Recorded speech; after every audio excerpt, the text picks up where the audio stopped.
Salam semangat Oma Sate Pak D. Klamut. Antara perjuangan dan pengharapan. Shalom saudaraku yang terkasih di dalam Tuhan Yesus Kristus. Saat ini kita masih dalam situasi pandemi COVID-19. Bulan-bulan ini kembali terjadi peningkatan penularan coronavirus dengan segala varian barunya. Setelah lebih dari setahun kita mengalami pandemi ini, tentu saja sangat berpengaruh dalam perekonomian, skala internasional, nasional, bahkan dalam keluarga kita. Begitu banyak usaha yang terpuruk karena terdampak oleh pandemi ini. Begitu juga dengan dunia pendidikan anak-anak kita yang mengalami pergeseran sistem.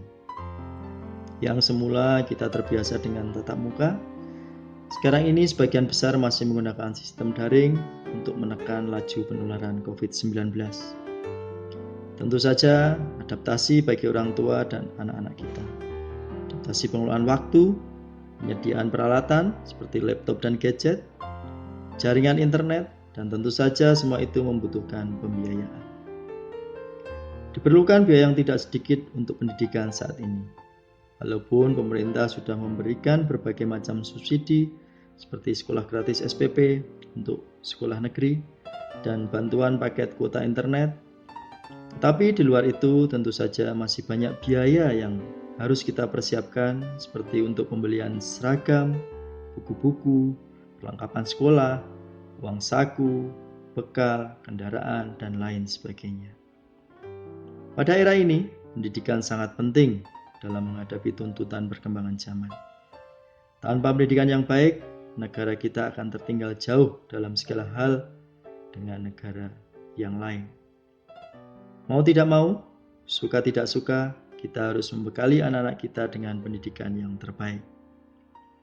Seperti tertulis dalam kitab Amsal 4 ayat 6 sampai dengan 7.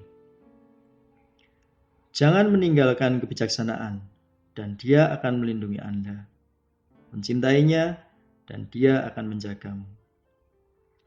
Awal dari kebijaksanaan adalah ini. Dapatkan kebijaksanaan. Meskipun itu menghabiskan semua yang Anda miliki, dapatkan pemahaman. Dari ayat tersebut jelas kita harus mendapatkan kebijaksanaan atau ilmu pengetahuan walaupun menghabiskan semua yang kita miliki. Pendidikan tentu saja tidak hanya didapatkan dari bangku sekolah. Waktu terbanyak adalah di keluarga. Jadi kita sebagai orang tua juga harus bertanggung jawab dalam pendidikan anak-anak kita tatkala di rumah. Bisa berupa pendidikan tingkah laku, etika, maupun membantu anak-anak kita mengulang pembelajaran di sekolah seperti mengerjakan PR dan belajar. Luar biasa tantangan dan tanggung jawab yang harus kita emban. Selain menyediakan biaya pendidikan, kita juga harus mendidik anak-anak kita sendiri. Meluangkan waktu kita untuk mendidik, bermain, memberikan perhatian secara khusus setelah kita disibukkan dengan pekerjaan kita, baik di kantor maupun di rumah. Seperti firman Tuhan dalam Amsal 22 ayat 6. Didiklah orang muda menurut jalan yang patut baginya, maka pada masa tuanya pun ia tidak akan menyimpang daripada jalan itu.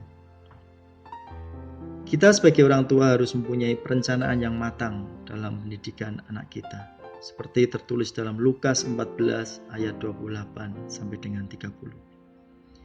Sebab siapakah di antara kamu yang kalau mau mendirikan sebuah menara tidak duduk dahulu membuat anggaran biayanya? Kalau cukup uangnya untuk menyelesaikannya pekerjaan itu. Supaya jikalau ia sudah meletakkan dasarnya dan tidak dapat menyelesaikannya, jangan-jangan semua orang yang melihatnya mengejek dia sambil berkata, orang itu mulai mendirikan, tetapi ia tidak sanggup menyelesaikannya. Menabung adalah salah satu bentuk aplikatif dari perencanaan yang bisa kita lakukan. Meski jangka waktu tergolong lama, tetapi kita akan mendapatkan keuntungan pada saat itu dibutuhkan. Menghindari gaya hidup konsumtif agar tidak mengganggu perekonomian keluarga. Bekerja dengan giat, rajin, kreatif, dan selalu di jalan Tuhan untuk mendapatkan nafkah bagi keluarga kita. memotivasi anak untuk belajar dengan giat dan rajin karena saat ini banyak sekali beasiswa pendidikan untuk anak-anak berprestasi. Dan yang terutama kita selalu berserah, berdoa, mengucap syukur kepada Tuhan dalam segala hal, seperti tertulis dalam Filipi 4 ayat 6 dan 7. Janganlah hendaknya kamu khawatir tentang apapun juga, tetapi nyatakanlah dalam segala hal keinginanmu kepada Allah dalam doa dan permohonan dengan ucapan syukur. Damai sejahtera Allah yang melampaui segala akal akan memelihara hati dan pikiranmu dalam Kristus Yesus. Amin. Mari kita berdoa. Tuhan Yesus, terima kasih atas firman-Mu saat ini. Tuntun dan berkati kami dalam pekerjaan, pelayanan, dan dalam didik anak-anak kami. Penyertaan-Mu sungguh kami perlukan. Tuhan Yesus, tolonglah kami. Amin.